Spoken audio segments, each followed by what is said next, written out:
Okay, focus with me. I want you to think about your mind, okay? This is where everything obviously starts at, the mind and the heart. There's a strong emphasis on the cognitive mind and the gut mind, okay? The intuitive. So, the intuitive mind, ruled by the moon, it is a lunar force, okay? It's directly connected to the gut, okay? It's where we have the gut instinct. That's Cancer. Cancer is the gut instinct, okay? That's the mind of the gut. The mind of the gut has a correlation with Sagittarius. It is to have a knowing through the body, not necessarily through the intellect. It is a knowing through the body. I know what I know what I know. Understand that. So no matter what you're hearing or what you're seeing, you know what you know what you know, and ain't nobody getting ready to tell you that you don't know what the fuck you know. Okay? I think we all know when we get to that point. And this part is being primed in us. It's being awakened, sharpened, restored, even since primal generations. Okay? Primitive generations. It's being restored so that we come out of the centralized attachment. We are being decentralized, okay, from government, the corporate system, reliance, trust, and security in what institutions and infrastructures have been designed for us by those who wish to take advantage of us, okay? We all know the background on these type of things, okay? There's a lot that could be said about that. But the power is coming back to the people. It's coming back to you. God is directly giving it back to you, all right? Nobody on earth has any technology, any power, or anything that can overcome what God will do. Understand that. That's what we first need to know. Who gonna box with God? Your arms is too short to box with God. Okay, this is what the Most High is doing for us. He's setting us up internally to already be ahead of the game that you already know they're gonna play. Okay, so Jupiter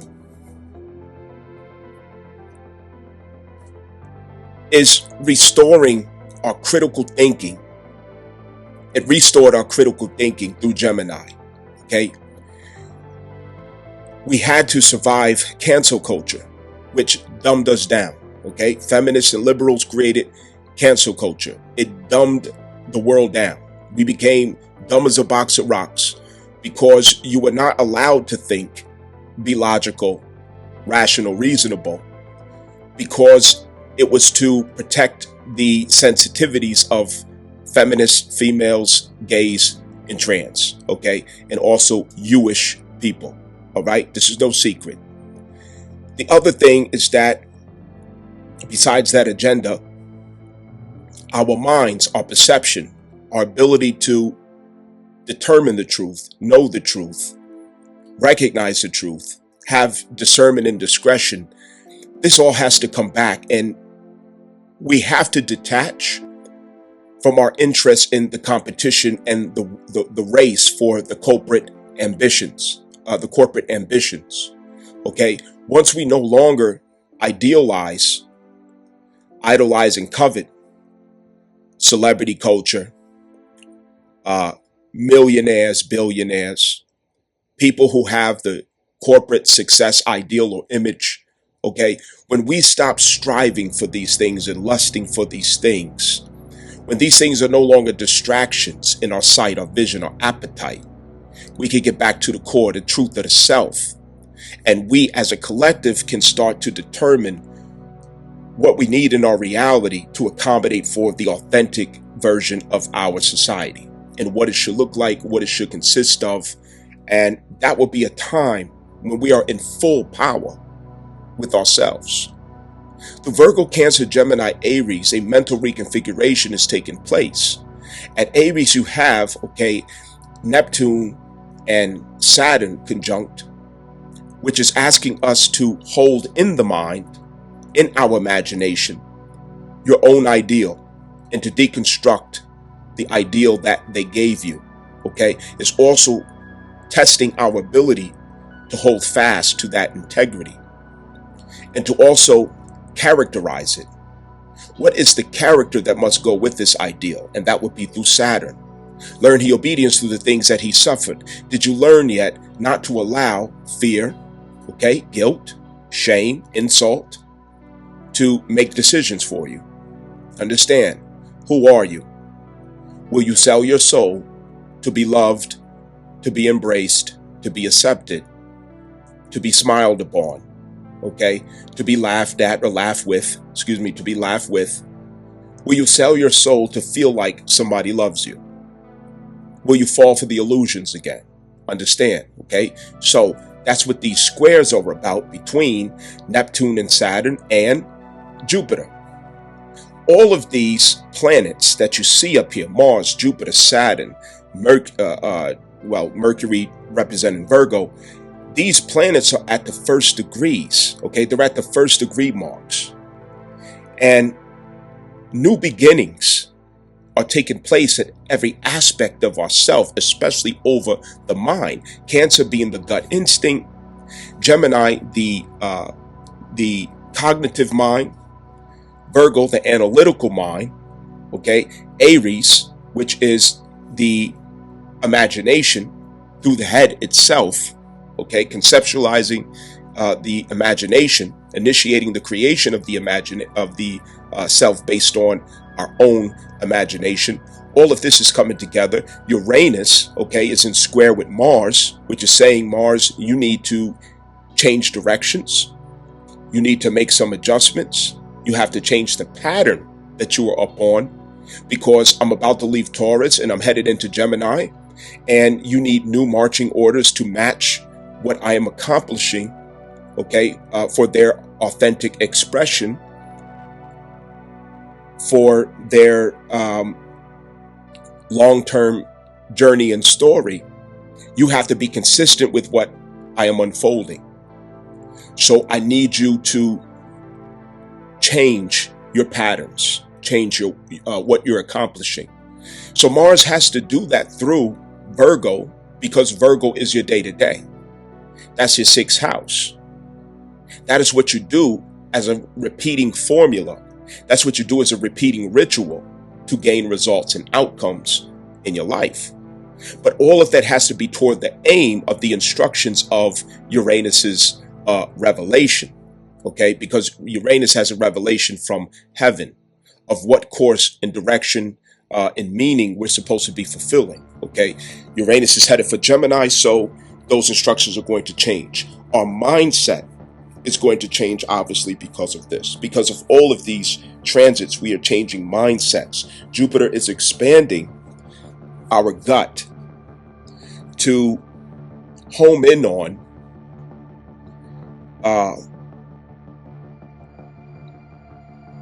family and relationship reverence. Okay? Family and relationship reverence. The feminist and liberal model behind us, it was anti-family. It was anti-relationships. It was anti-man, woman, and child. Anti. That's what feminism was. It was against us honoring family.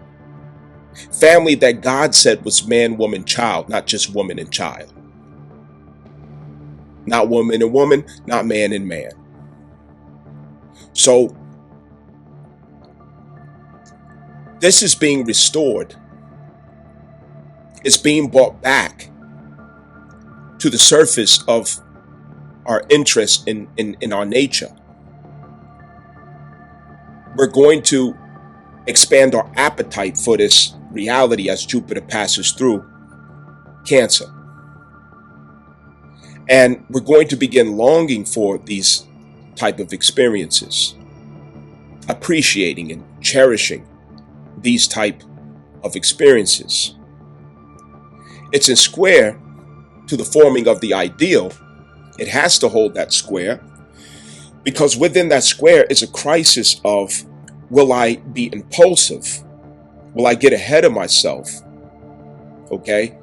And forget my commitment to my identity? Will I forget my commitment to who I see that I am, to the vision that I have of myself, just to fall in the arms of another person?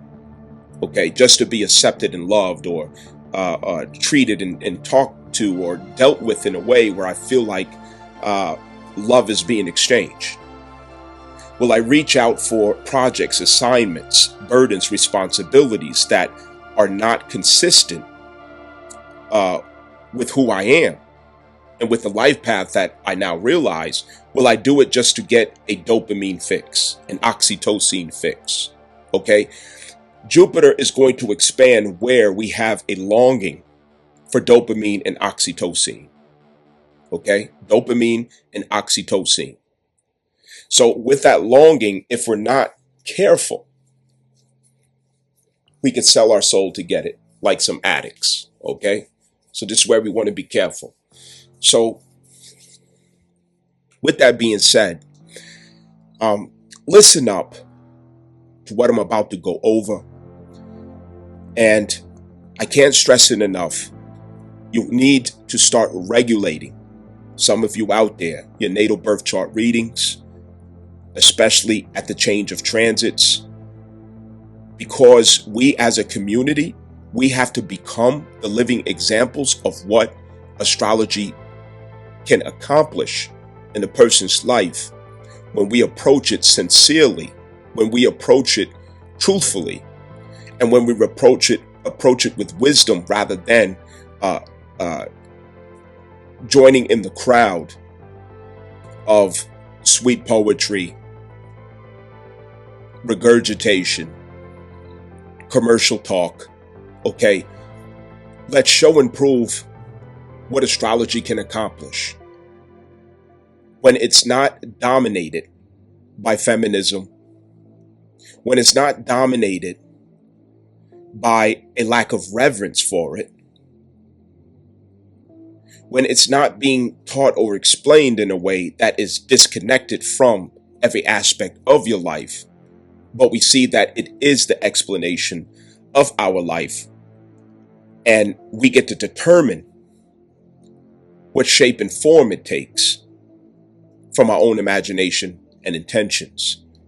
So anyway, sign up for your natal birth chart readings or inquiries to make sure that we all stay on the same page, we stay at the same speed.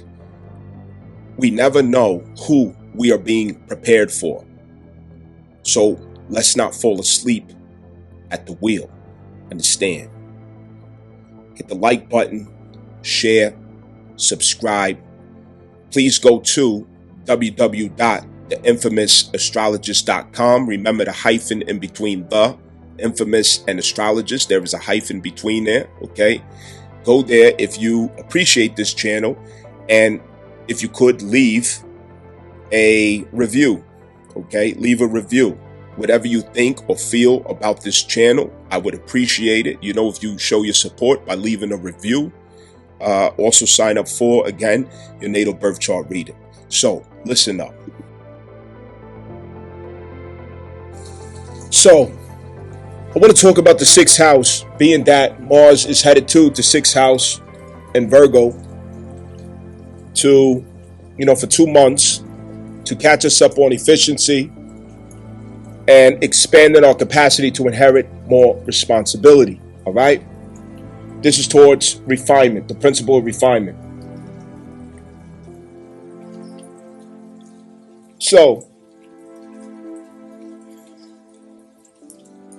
my sixth house and your sixth house is different. Everybody has their own sixth house.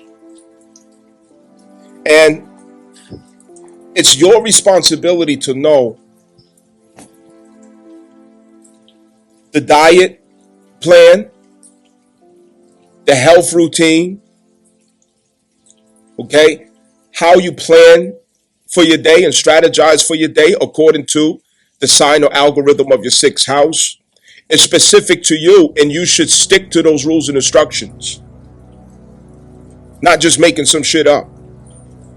It's already there for you. We were given perfect instructions. There's no self-help book that you will ever read that tops the accuracy of the information that you get from your own natal birth chart about yourself.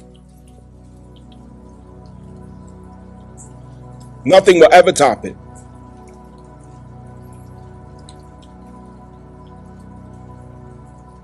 The 6th house polarizes the 12th house. It lets us know what energies can get in the way of us being productive every day. What mindset can get in the way of us being efficient? What habits can work against maximizing efficiency at the 6th house? We will know all of this by looking at the 12th house. And what came with it? What aspects are there? What planets? These are things that we have to know about ourselves, not guessing. See, one of the revolutions is right here. We might be the first community to take astrology and erect our life directly from it. But if you're called to be a pioneer of that, you can't wait till somebody else does it. You have to see why you should do it. And let nothing stop you from doing that. It's guaranteed accurate instructions. The other part that we can't leave out is your health. Taking care of yourself. Going into the future, the days of, oh, I'm fat. Oh, I got this going on.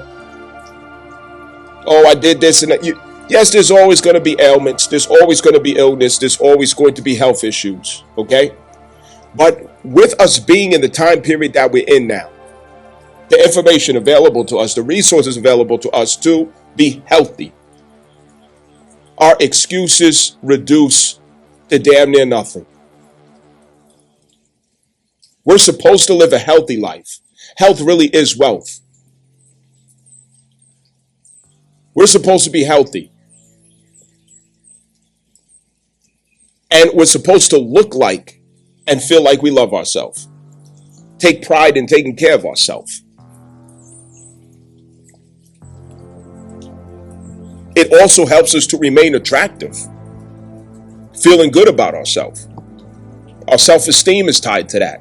Everything in the 2nd house is tied to the 6th house. If you're not producing at the 6th house, if you're not working the formula of the 6th house, if you're not showing up for that 6th house, your 2nd house is going to lack and your 10th house is going to lack. You're not shifting from the 2nd to the 6th house. So it's going to be a build up. It's going to be a build back. And it builds pressure and strain upon the 2nd house. And that strain manifests as low self-esteem.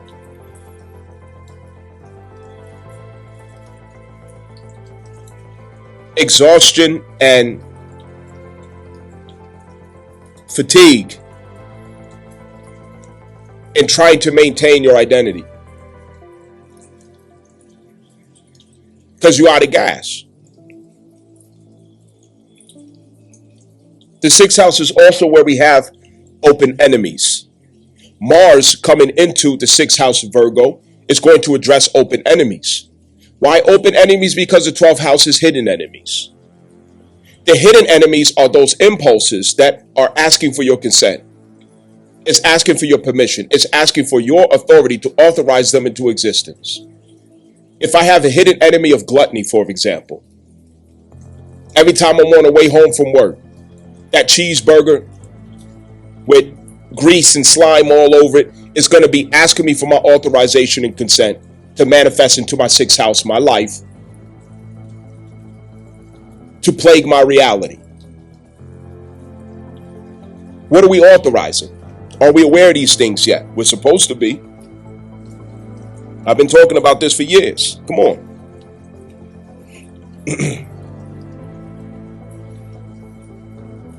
What do you understand about the 6th house and how you're supposed to be showing up every day? That's the instructions on how to properly build the character that you're supposed to show up with. What sign of energy do you have at the 10th house, right? What planets do you have there? They are relying on what you invest in at that 6th house. They're relying on how you show up at that 6th house. None of that can have a positive outcome without you showing up at the 6th house. What does it look like to short circuit to 6th house and go to the 10th house expecting that that character is going to give you access? What is that? That's called entitlement. Yeah, you wasn't expecting that. That's called entitlement. You feel entitled that at the 10th house, you should have access, you should have a reputation, you should have notoriety, you should have influence, you should have to be able to be trusted for certain duties and responsibilities so that you could brag about the accolades, so that you could brag about your status, brag about who you are, brag about your name tag, brag about your job, brag about your career and whatever else. But the truth is, at the 6th house, if you skip around all of that, all you're going to do is get exposed as not being that person. All you're going to do is get exposed as being incompetent. The 6th house is what works toward your sense of competence at the 10th house. That's the difference between rather you fake, you know what I mean, or real in a position that you might inherit. You could get there because you got some big ass titties, a big ass booty, pretty face, because you got, you know, you're charismatic, you make people laugh, you got, you know, political connections and ties where your cousin knows somebody that, you know, a guy that knows a guy, but you're not qualified to be here. Sooner or later, you're going to get exposed and you're going to have to climb down that ladder in a humiliating sense. At the 10th house, we're expecting to get results. We're expecting to get access to our ambitious outcomes, okay? The 10th house is where we have ambitious outcomes and pursuits. And we are racing and racing to compete in this world for status, money, and everything else. We want to have a certain reputation where people say, oh, that's the guy. Oh, that's the girl. Yeah. But the 6th house is what determines all of that, because it's what you do every day that makes you that. The 10th house is it's the arena. The 6th house is the gym. Do we get it? Okay? The 6th house is the gym. The 10th house is the arena.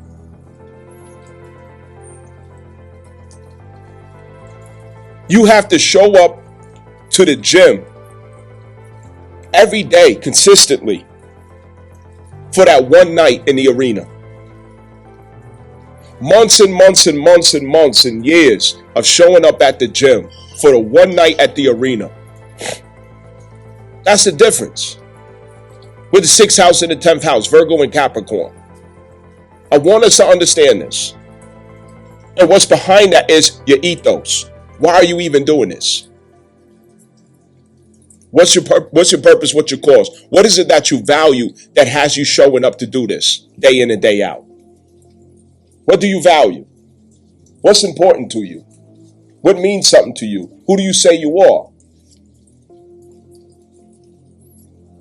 The 2nd house is the only way to show and prove that there's something behind the image that you have at the 1st house, that there's more to it, that there's depth there, that there's meaning there. I want us to get this right. I want us to work for it. Who are you supposed to be?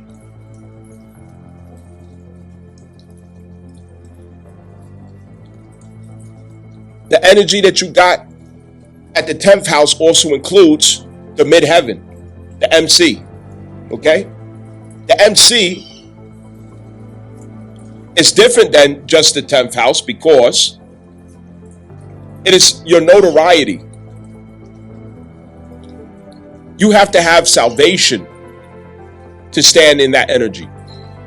And what I mean by salvation is, if you have not overcome yourself, if you have not won the battle of the self, if you have not accomplished forgiveness with the self, healing, clarity, if you have not gotten the emotional circumstances of the self right, the midheaven ain't happening. That's the pinnacle. That's the zenith of the chart and who you are. But we got to do the emotional work, to experience that? What feedback have you been getting at that 10th house? What ambitious pursuits have you been on? And has it been sincere? Is it because you're just competing? Or is it because you have decided that you know who you are and you're going for it? A lot of us are in secret competition. Low self-esteem is driving us to the 10th house, not purpose. And we have to be careful to make sure that we know the difference of what our motivations and intentions really are. Are we in competition? Or are we in pursuit of our destiny? We've got to make the distinction. That brings me back to self-acceptance helps. Self-acceptance helps. Have you accepted yourself yet? Do you love you? Do you like you?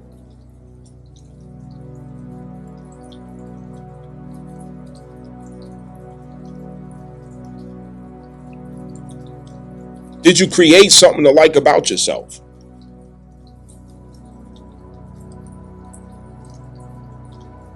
If we're really working and sacrificing for it, the 10th house is a promise, it's a prophecy. But it's only a promise and prophecy if we're getting up every day, approaching the 6th house with the instructions that's there in the natal birth chart. Mars is coming to really support us in accomplishing that. And what you're going to find is that Mars is giving results to the 10th house automatically, as well as the 2nd house. So the 6th, the 10th, and the 2nd house are going to have a revolutionary impact by the power of Mars. And Mars is changing its marching orders.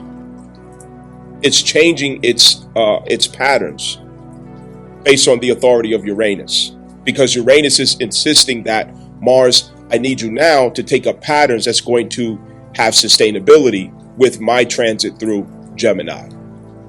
Change course. Understand? How's your diet? Your sleeping patterns? You know?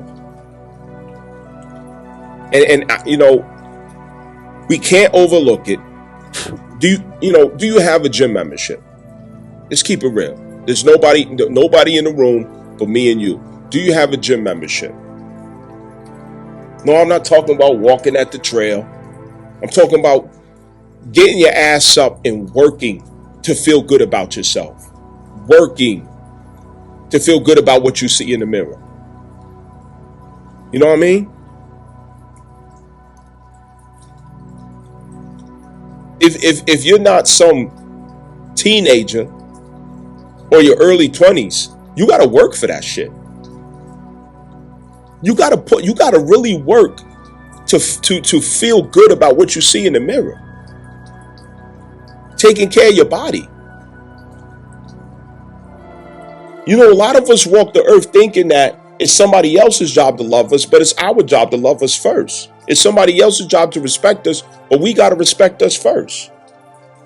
You know what I mean? You in a relationship with somebody, they met you when you was attractive. They met you when you was, healthy, when you was taking care of yourself. You look like you love yourself, but then you just give up. You turn fat and sloppy eating cheeseburgers and cheesecake. You just don't care no more. But you're expecting a fucking miracle? Like this person's supposed to look at you like, oh, I love this person, I'm attracted to it. No. If you started looking fucking fat and sloppy, you just stopped caring about yourself. You fucking gave up. You gave up on yourself. So why is it wrong for the other person to give up on you if you gave up on you? Yeah, that's logical. You gave up on you first. And the other person gave up on you after you gave up on yourself. That's usually what the fuck happens. You give up on yourself first. Men do this too. Women test the strength of a man. There's no going around it. It's her nature. It's her role. She's supposed to do that.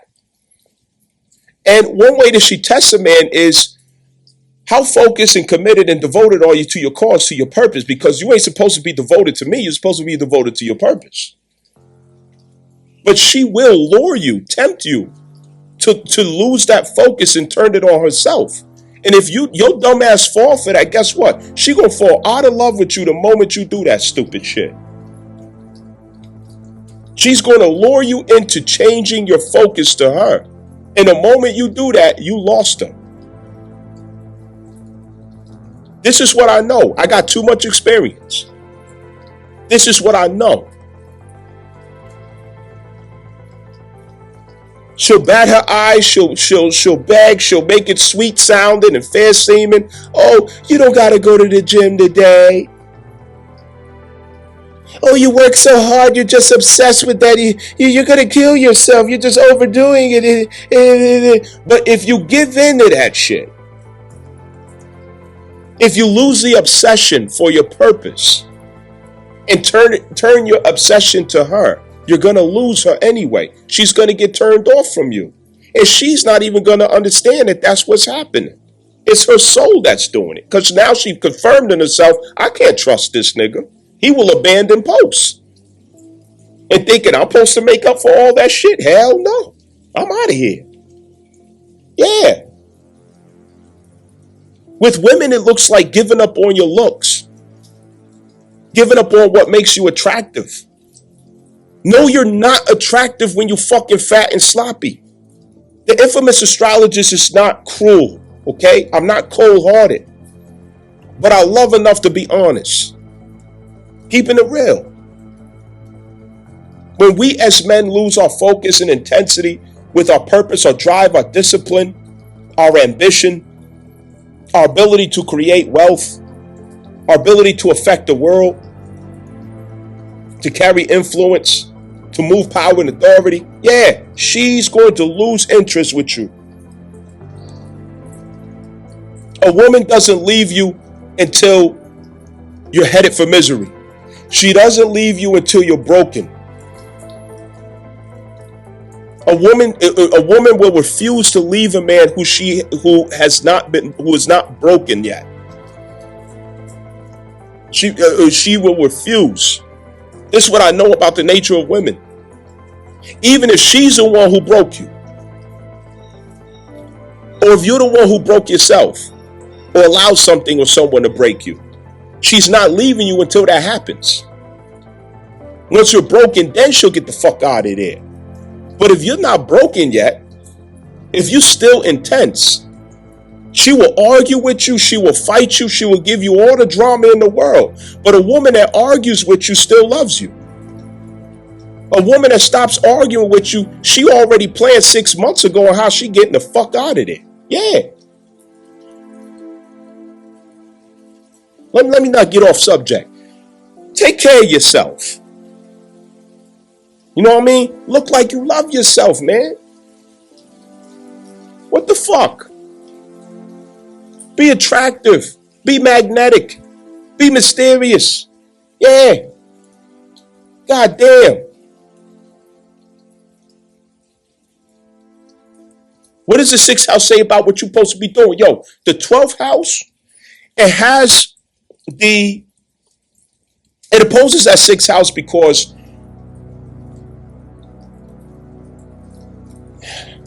it's the subconscious activity that paralyzes you. All right?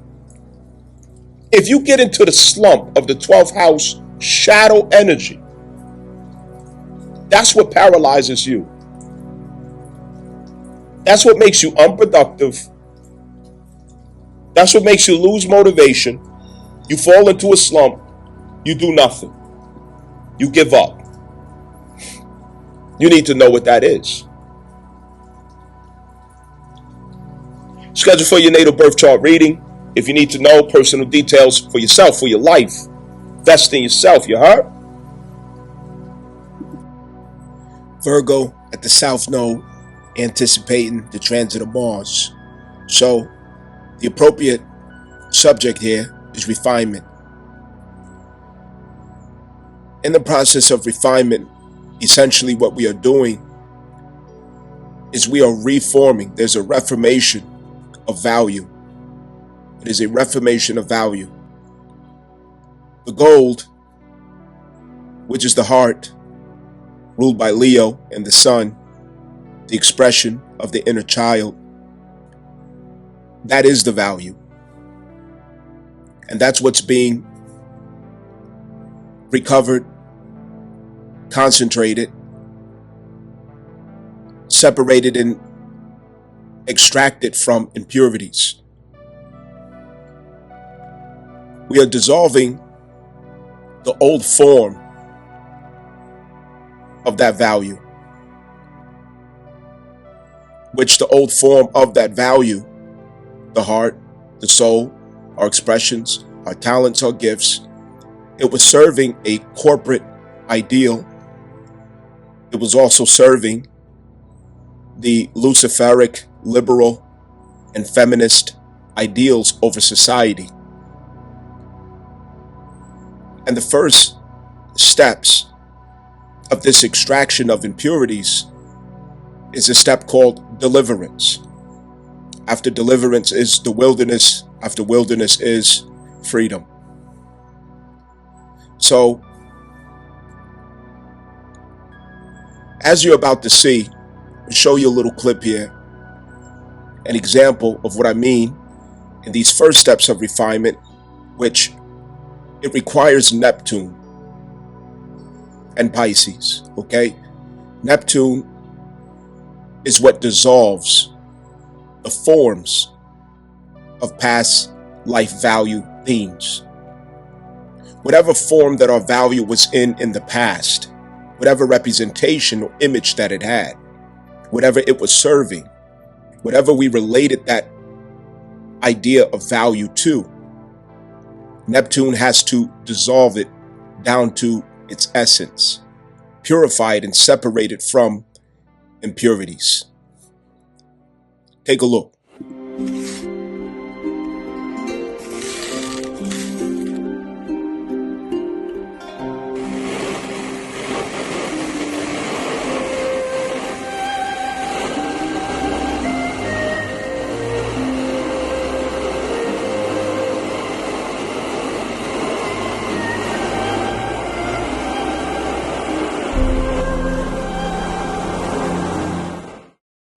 As you've seen, this is done with fire. Okay? You may have had, in your past life, your value may have been formed into a ring, a necklace, a watch, a pearl necklace, whatever the case may be. But you put it into the ladle. You put it into the ladle so that it can be purified, melted down to its essence. The essence is what? Gold. But with that gold, there's other impurities with it. There has to be a separation from those impurities. Okay? That is deliverance. Deliverance and freedom are not the same thing. When we want freedom, deliverance has to come first. And deliverance is the phase of where we are still attached to past life forms. We're still attached to the forms of what we are used to and what we prefer. Attached to the forms that our fear, our insecurities, our doubts, our guilt, our limitation of imagination has us to conform to, and we're terrified to let go.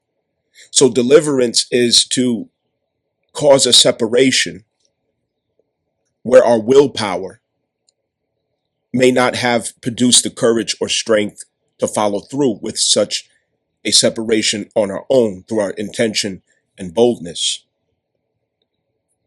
That manifests in number 9 at the SouthNode, which number 9 at the SouthNode through VIRGO manifests the Hermit card, and that works against the detriment of Venus.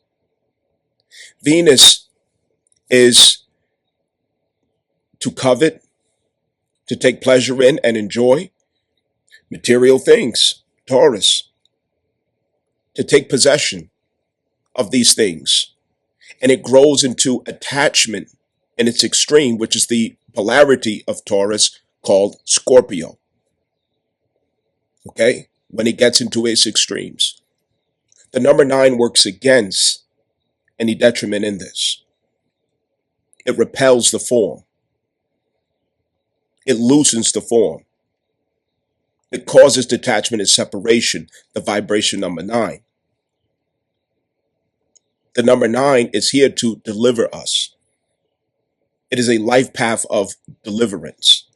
The life path of deliverance is not necessarily you willfully or willingly separating yourself from Venus,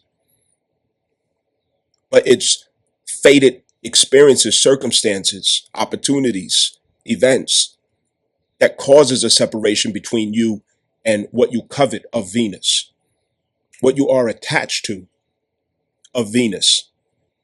Understand? So what you're going to see in this next process goes more with the wilderness phase. Okay? When it's brought back to its essence, it's separated from impurities. It looks exactly like it was when it was pulled from the ground. It looks like rocks. It looks like dust. It looks like dirt. Understand? So we go back to a state in ourselves where we feel like, okay, I'm nothing. I'm not important. I'm not competitive. I'm not proud of where I am or what I'm doing. All of this is because the ego is no longer attached to what it used to express itself through. We no longer are attached to those things that used to give us those ideals of success, competition, forward motion, elevation, status, ambition, because we were delivered from those illusions. So now you're with the self that doesn't have any attachment or connection to such means of expressing the self as a comparison of status and such. Okay? So this is the wilderness in self. And when you're in the wilderness in self, there is an underestimation of self.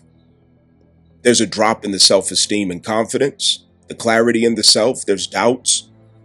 You don't feel good about who you are because you're not sure of who you are. You're going back to looking like dirt, even though you really are gold.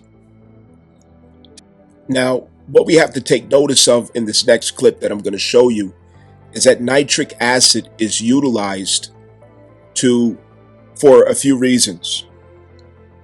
First of all, it dissolves most metals except for gold. It's a dissolver, okay? Nitric acid, it represents Neptune and Pisces because it does exactly what Neptune and Pisces does. It dissolves the impurities. It separates from the attached forms to the essence of the value that is at the core. Understand? Gold, representing the heart, Leo, the expression of the inner child, is quite significant in this example. The other thing is that transmutation of base metals into gold is what nitric acid takes a part in as well. The other point is that nitric acid tests for authenticity. Aqua fortis, okay? Aqua fortis. Look that up. Understand. It tests for authenticity. In the wilderness, we're being tested for our authenticity, our sincerity. The clarity and the identity is the most important thing in the wilderness. Chiron was helping us to home in on that. The Cancer Mars transit, retrograde transit, was helping us to home in on that. The Leo Mars transit was helping us to home in on that. Aries North Node transit was downloading the memory of our identity. But in that memory, when it downloaded, Chiron was there giving us the aching pain of being the authentic self. It hurts to be the self because all of us were bred to live out the ideals and the image, the identity that Rothschild Rockefeller gave us. that collective agreement. We also lived out the identity that feminism gave us, directly and indirectly. Every household was affected by feminism. Every relationship dynamic was affected by feminism. Every child for the past 40 years has been affected by feminism. Adversely, the corporate models, social engineering, dirty politics, the list goes on. Neptune purifies, separates from the impurities to where the authentic value is what remains. Divine testing, aqua fortis, understand, dissolving, purification, and testing. Okay, let's understand this.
Now, the finished product takes place when we enter into freedom. This is the phase that we're in now. Okay? What closed the lesson of freedom, or the introduction to freedom, was the was the new moon Sagittarius 6-month phase, which closed with the full moon Sagittarius recently. Okay? That was a test of wilderness that gave us the confidence to manage freedom. Learn he obedience through the things that he suffered. So we learned where our disobedience to spiritual or universal laws caused us misfortune. We learned where through Chiron, our wild and untamed behaviors, impulses, and instincts were getting in the way of what we very well were qualified for, causing misfortune and doubts in who we are. We had to wash our dirty hands. Understand, we had to wash our dirty hands. So we are arriving at the finished product, the pure gold. But the pure gold has to have new form. And that is why Saturn is at Neptune now, anticipating the architecture of the new form that we're going to take. And that is to pair the heart soul urge with the life path, where there is consistency and cohesion between the heart soul urge vibration and the life path vibration. This is why it's very important that you schedule with me to get your natal birth chart reading, so that all of these things are crystal clear and sharp to you, where there's no doubts, no confusion whatsoever. Okay, we need that clarity. Mars going through Virgo is where the gold gets polished. It gets shined, it gets buffered. And this happens at the same time that we're initiating the reconstruction of the self. Neptune, Saturn, I am my own ideal. I am the architecture of my own ideal of myself, my own concept of myself. I am. Understand that. When Mars gets into Libra, that is when we beautify that which we have refined. Understand? So anyway, now keep in mind that Neptune is the higher octave of Venus. Okay? It's the higher octave of Venus. Venus is the planet that actually has a high consistency of nitric acid. Okay? However, the way that Venus applies to this is through Virgo and Mercury. Because through Virgo and Mercury, she acts as an agent of purification and distillation.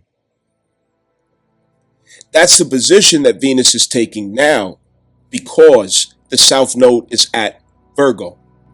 She has an entirely different agenda. Her agenda is not to spoil you or overwhelm you with pleasures, distractions, and addictions. That's Luciferic expression of Venus. The higher octave of Venus is towards her manifestation as the Oshun. She has a different aim with this expression, that of Isis. Isis resurrected her husband. And so she's doing the same with you, resurrecting you. So she acts as the agent that separates from what the astral body used to have its attachments to by generating a new longing, a new desire, a new craving, a new interest from the solar plexus, so that you yourself can attract what matches your second house Taurus ethos or ideals of what is or should be valuable to you. Understand that. So both of these work in harmony as one, Venus and Neptune, when the South Node is at Virgo, or when a number 9 frequency is manifest, such as life path or heart soul urge. Okay, number 9.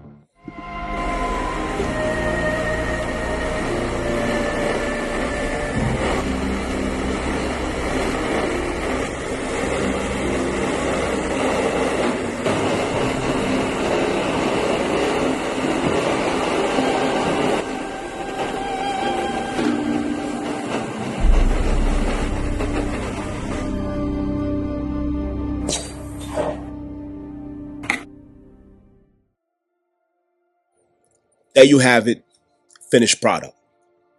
Remember that freedom, what we're supposed to learn through Cancer Mars retrograde, is that freedom must go with a commitment to the moral principle.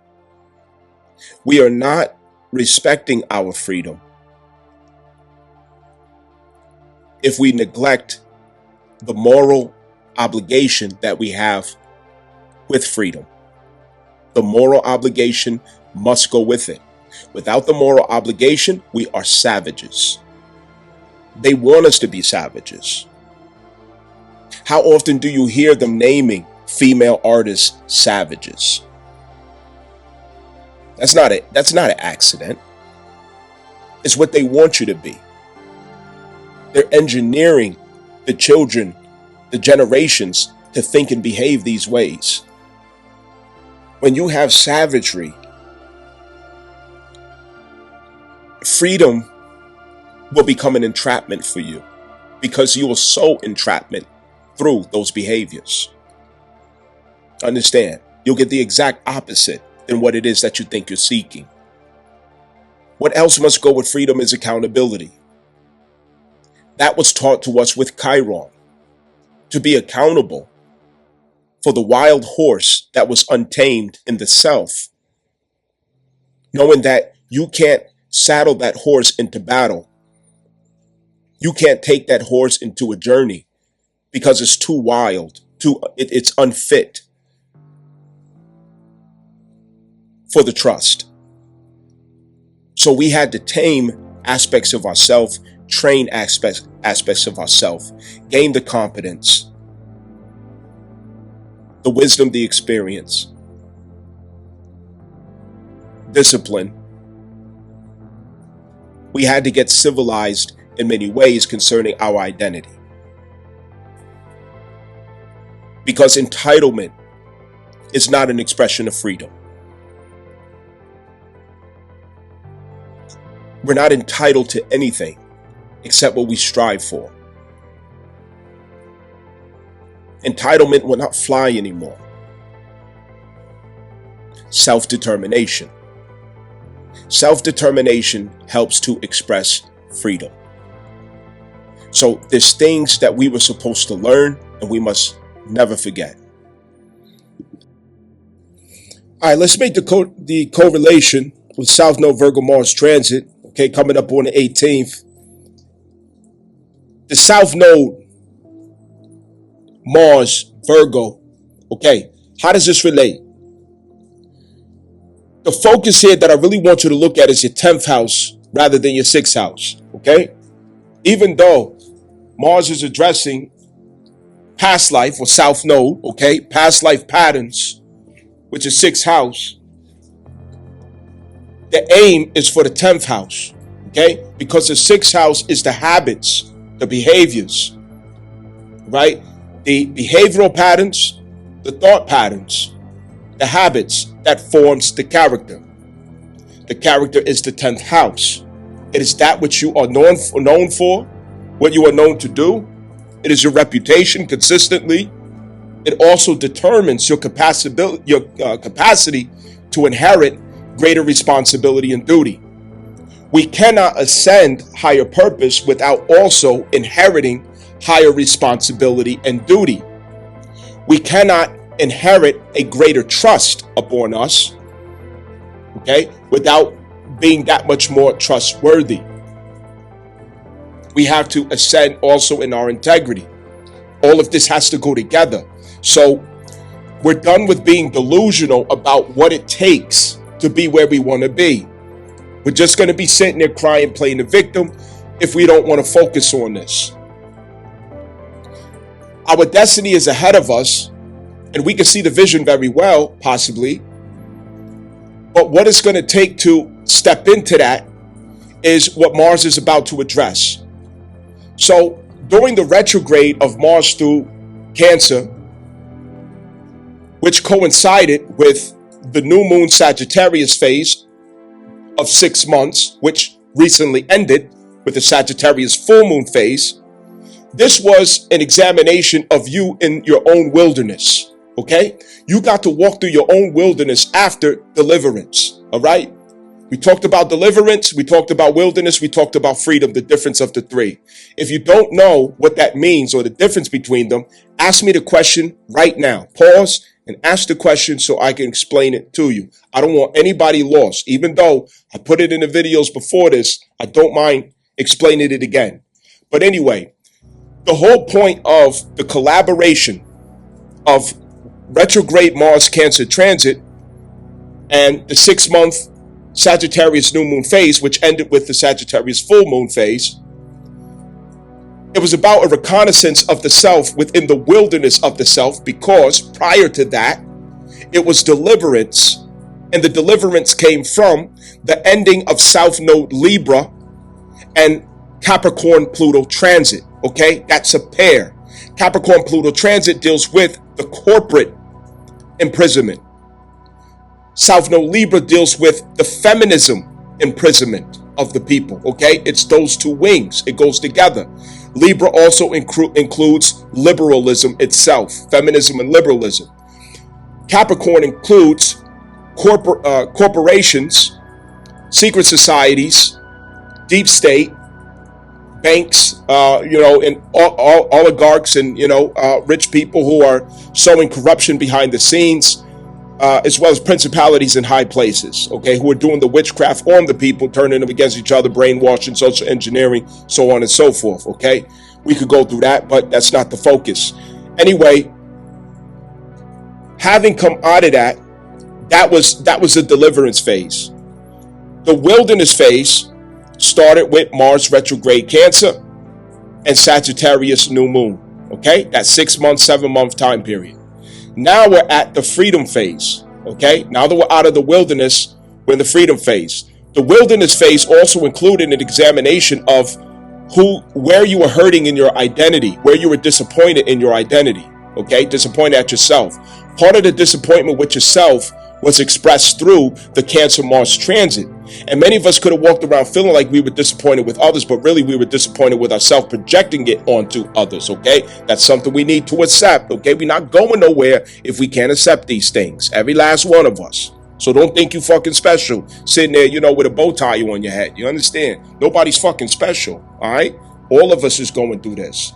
So Chiron was showing you where in your identity you face a lot of disappointments that really was your own fault, that came from you, okay? Or it could have come from unresolved issues of the childhood, so on and so forth.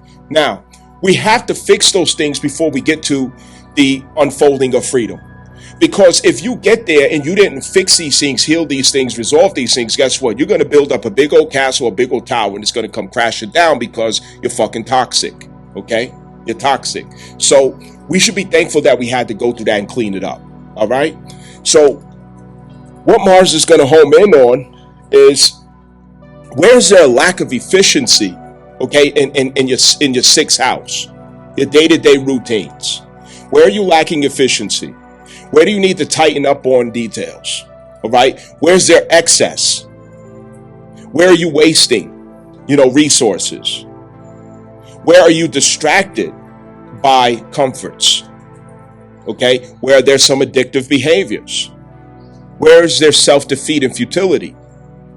All right, where are you formulating and creating and recreating over and over again the same characteristics that keeps getting you rejected, that keeps getting you expelled, that keeps getting you behind, that's working against the character and image that you're trying to ascend to? Where are you working against yourself? Where are you shooting yourself in the foot? Okay, so Mars has to go into your past to dig this up and figure it out, to catch the patterns of the past. Mars is your patterns of behavior and activity, okay? That's Mars. Mars is your pattern, the pattern. It holds the codes of the patterns of things that you do, okay, as a pattern. Uranus is how you change the patterns of Mars, okay? Understand that. Mars and Uranus works together, all right? Only Uranus can change the patterns of Mars, all right? We need to understand that. Mars and Uranus works together the same way that iron and zinc works together. Galvanization, okay? Also, immunization of the body. It works together. So Mars and Uranus is inseparable for that reason. This is part of why we have a square, okay, currently with Uranus and Mars, because Uranus is suggesting Mars, you have to change the patterns that you've been on. You can't keep going on those same patterns. So Uranus is insisting that you make a pattern, because I'm about to close out the 29th degree of Taurus. You got to change patterns in order to adjust to my transit through Gemini, okay? The pattern that Mars is changing, he has to adjust himself to fit Uranus transit through Gemini, okay?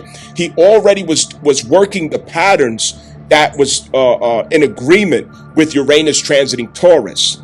Now he has to change his pattern with the agreement of Uranus transiting Gemini, okay? So in the 2 months that Mars is going through Virgo, that's going to usher in Uranus into Gemini. And that's where we change our behavior patterns, our thought patterns, to be consistent with Gemini-Uranus algorithm of behavior, okay? We're about to change codes now, all right? So this is where that change is coming from, and this is why, all right? So anything that takes place at the 6th house of Virgo, it's trying to increase efficiency, practicality, and it's also trying to align you to expand the level of responsibilities that you can inherit, okay? Because Virgo is all about responsibility. It's about fulfillment of responsibility. It's working the details of what you are responsible for. No one is more responsible than the Virgo, okay? So the 6th house is where our past life is going to have to get looked into by Mars, and Mars is going to go to war with whatever is there that's in your way, that's not helping you to move along and align with what Uranus is about to do for you concerning his entrance into Gemini. Okay, so we're going to have sudden realizations. Okay, this could happen, in internally. It can happen externally. Okay, this could happen in unwilling ways and willing ways. Okay, it can manifest in many ways, but either way, we have to leave room to know that we're going to have to adjust how we're formulating our character and image.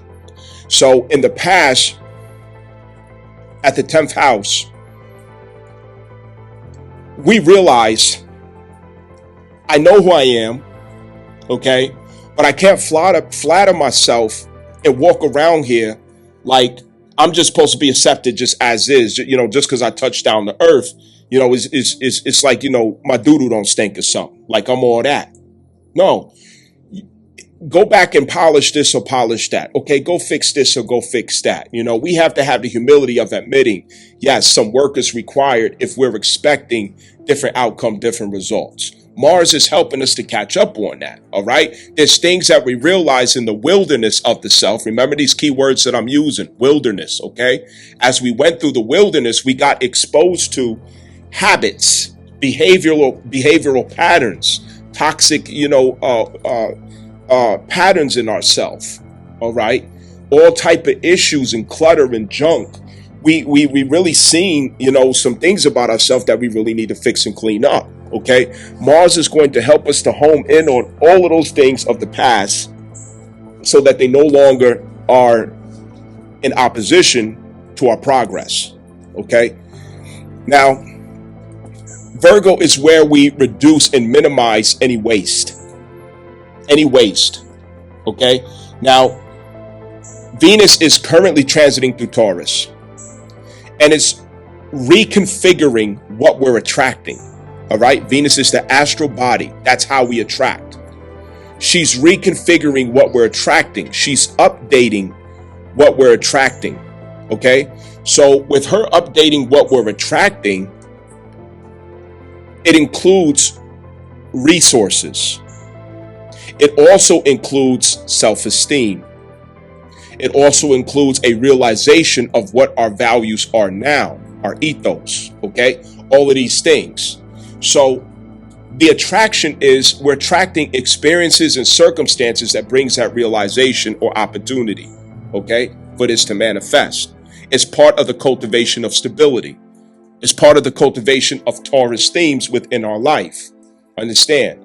And as you see me describing, stability is really in knowing who you are, your ethos, your identity, what you stand for, what you believe in. Okay, what you value in life and having connection to that which you value in life. That's where the real stability is at. Okay, let's not get it twisted. So Virgo having this change in patterns, 6th house in Virgo, it directly relates to what we do with the 2nd house. Okay, because the 2nd house is what falls to the 6th house. The 6th house ascends to the 10th house, and the 10th house rewards and gains, or lack thereof, it falls back down to the 2nd house again. 2nd house of provision, resources, that which we value, that which we have. Taurus is the theme of I have. Okay, it is that which you inherit in life. Okay, those different things. So it begins with realizing what our values are now. Okay, and being consistent with that. Virgo manages our resources to make sure that there is not waste, excess, and so on. So remember that the number 9 vibration is at the South Node. Number 9 vibration stands between you and Venus. Okay, it's a surveillance, it's a witness, it's a referee. Okay, it's a whistleblower that stands between you and Venus. So every time you get an appropriate situation with Venus, an appropriate position, inappropriate position with Venus, that number 9 is going to blow the whistle. Like, yo, what you doing? You violate. All right, that's enough. Okay, that's too much. Okay, step back. Okay, you getting distracted. You're not here to get spoiled. You're not here to, overdo it in the comfort. You're not here to overdo it in the pleasure. And if you don't listen, it'll be taken away from you. You'll lose it. That's how the number 9 works. The number 9 energy, it repels any excess of Venus. If a person has a life path number 9 or heart soul urge number 9, they will not have excess of Venus in their life. When they do have excess, they will lose it, or they will manifest a situation where they will have to sacrifice it. Okay, but they can't have excess of Venus things in their life. Okay, this includes women, money, so on and so forth. It doesn't mean that you walk around broke and dusty. That's not what I'm saying. Okay, what it means is that you have what you need, and any excess is to be utilized or used for a higher purpose than yourself. And if you don't, you will lose it. It simply, it simply goes that way. You're not going to get anything that you're not using for your purpose. You will not get a capacity greater than what you're using for your purpose. Why? Because God has invested far too much into the number 9 to spoil the number 9. The number 9 cannot be spoiled because the number 9 is a grandfather or grandmother. You hold too much wisdom to be spoiled. God is not going to ruin what he poured into. Okay? So that you don't become ruined, you're protected from any excess when it comes to Venus. Now, this applies to everyone in society right now with the number 9 vibration. Chiron transiting Taurus is really going to highlight this. Okay, that's where we're going to feel that the most.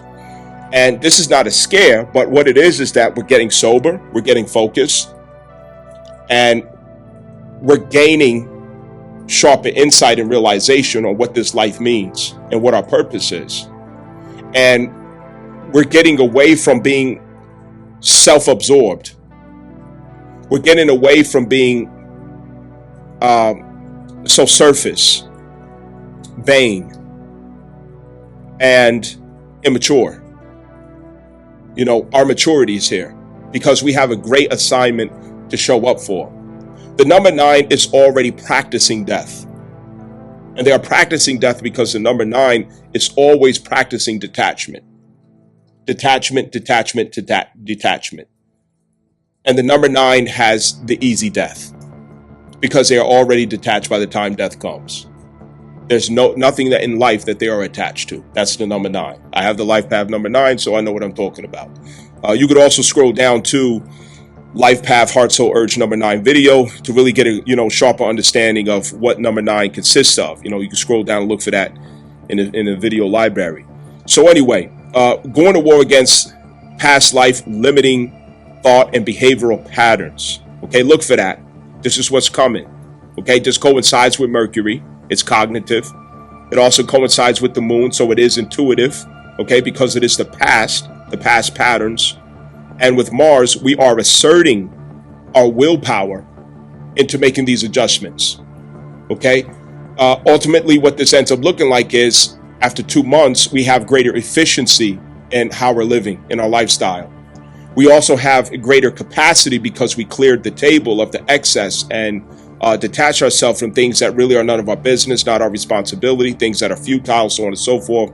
So our capacity to inherit greater responsibility and duty is maximized as well. Okay, and this is where we also are polishing our character so that we can show consistency in the new character that we have risen to. Okay, this places more trust upon our image. It allows us also to rise to a greater sense of fulfillment in our life as well. Okay, so anyway, schedule for a natal birth chart reading, a personal natal birth chart reading if you need to know what this means for you personally. Okay, you can't just go with these videos. You got to know what it means for you personally so you can align. Question, comments below. Like, share, and subscribe. Thank you for listening.